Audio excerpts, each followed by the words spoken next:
Nous nous rendons à nouveau dans la vallée de Nyos, au Cameroun. Comment le gaz carbonique a-t-il pu faire autant de victimes dans un rayon de 25 km autour du lac?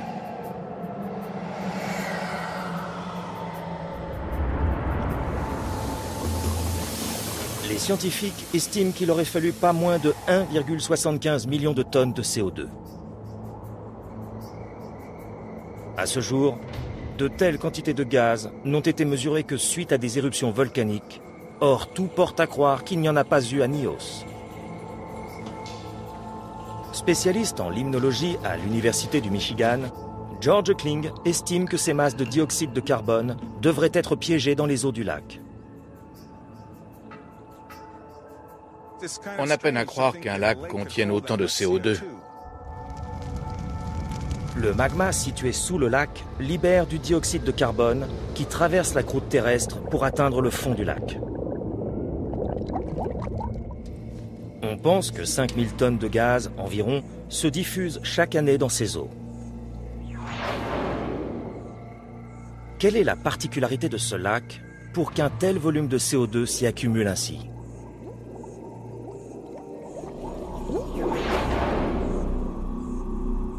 Le lac Nyos contient environ 178 millions de mètres cubes d'eau et atteint par endroits une profondeur de 210 mètres. Plus on descend, plus le poids de la masse d'eau et la pression augmentent. Au fond du lac, cette pression est 21 fois plus élevée qu'à la surface.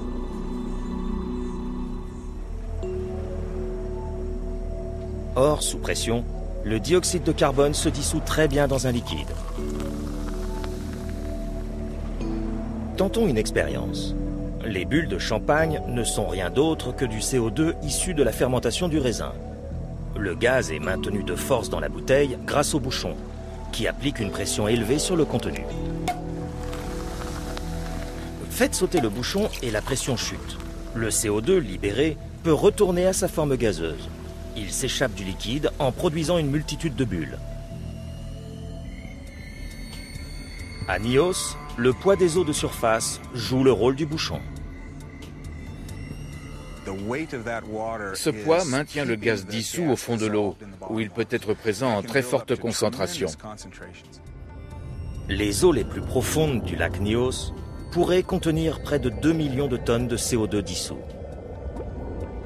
Mais il faudrait plus de 3 siècles pour qu'une telle quantité s'accumule.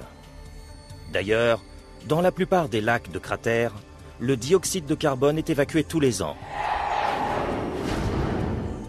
En été, la température de l'air chauffe les eaux de surface.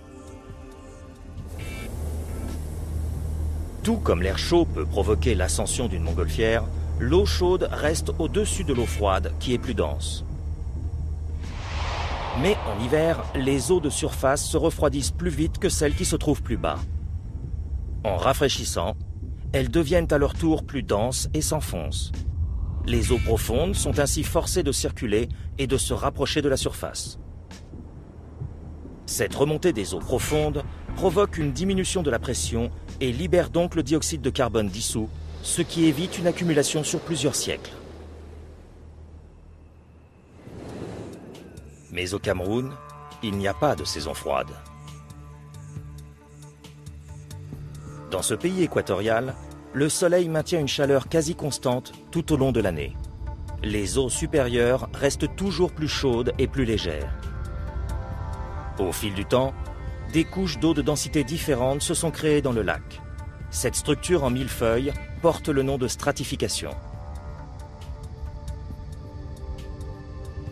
Le dioxyde de carbone peut ainsi rester stocké au fond de l'eau pendant des centaines d'années. Une équipe de scientifiques du BP Institute de l'Université de Cambridge au Royaume-Uni étudie la formation du CO2 dans ce lac stratifié.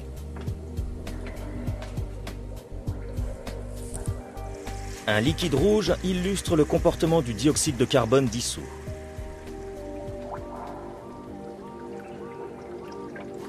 Il commence par s'accumuler dans la couche d'eau inférieure, la plus dense, sans pouvoir remonter vers les niveaux supérieurs.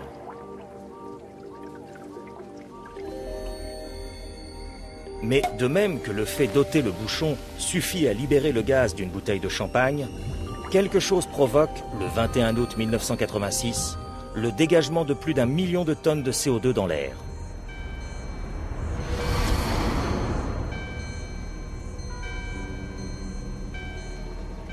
L'hypothèse la plus probable est l'effondrement de l'une des falaises à pic bordant le cratère.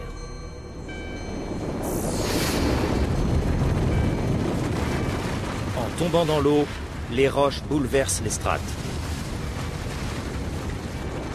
Les eaux gorgées de dioxyde de carbone sont propulsées vers la surface où se produit une explosion lorsque le gaz est libéré.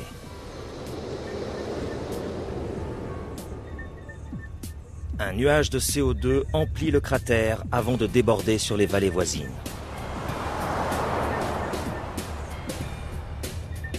Le gaz reste proche du sol car il est moitié plus lourd que l'air.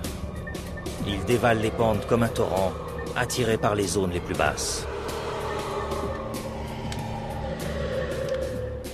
Dès lors, le sort des villageois est scellé.